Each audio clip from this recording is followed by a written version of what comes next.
النقطة الثانية بعد عقيدتنا قيادتنا. تمام. هذه القيادة يا أخواني، ولعلني أطرق موضوع يمكن كثير من الناس ما جاها، أما إنه يا أبو عبد العزيز يتحرج أو في نفس الوقت إنه يعتبرها من المسلمات. يا أخواني هذه قيادة الله وهبها، الله جابها عز وجل، الله أهداها لهذا الوطن. حنا لا نقولها من أجل ما يقولون بعض الخونة أن حنا مطبلين. والله إني ما أجد من الوطن إلا ما يجده جميع المواطنين، ولا لي مميزات أكثر من أي مواطن عادي. لكن والله يا أخواني إن هذه القيادة إن الله اللي ساقها، وإن الله اللي أصطفاها. بدو حضر كلنا اللي من أهل نجران عندهم يساوي اللي أخوه ولد أمه أبوه، واللي من أهل عرعر يساوي أخوه ولد أمه أبوه، وكلهم قبيلة واحدة. عندما نتتبع سيرتهم نجدهم من أعدل الناس. والبشر أصلا يعتريهم القصور، لا يوجد بشر كامل أبدا، الكامل وجه رب العالمين.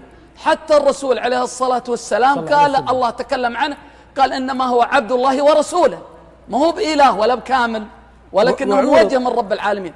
فهؤلاء بشر، لكن والله يمينا ما أرجبها إلا ما عند رب العالمين. يا هذه القيادة إنها من أفضل القيادات على مر التاريخ وفي الوقت الحالي بالذات. نعم.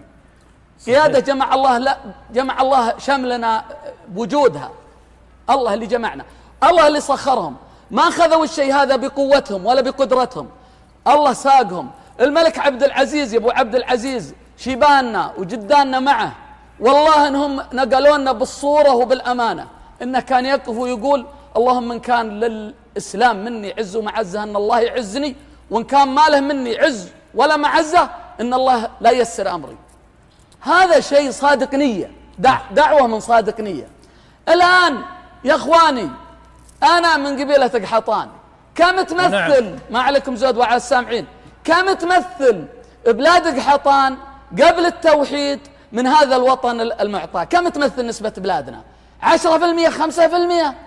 من يرضى أن يفقد وطن من الخضراء، مخرج الخضراء أو قعافز اللي هو شرورة، إلى حالة عمار؟ من يرضى أن يفقد هذا ويرجع في 5% من هذا الوطن؟ يا سلام. من يرضى؟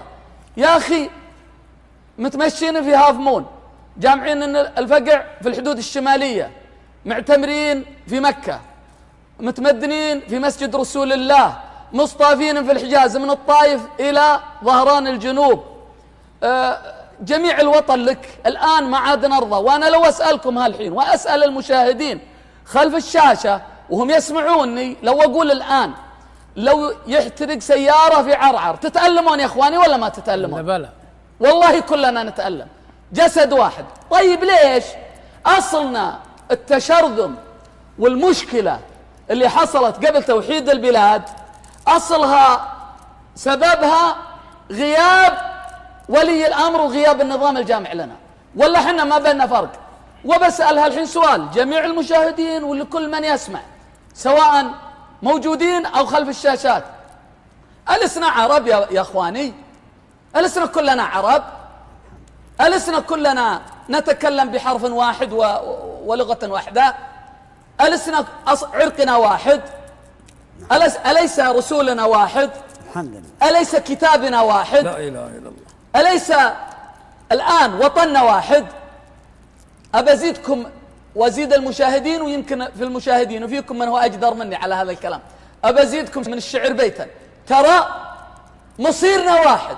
والله ما ينعم، والله أحلف يمين، والله ما يستامن واحد وينعم في الرياض ويقعد واحد تعبان في أبها.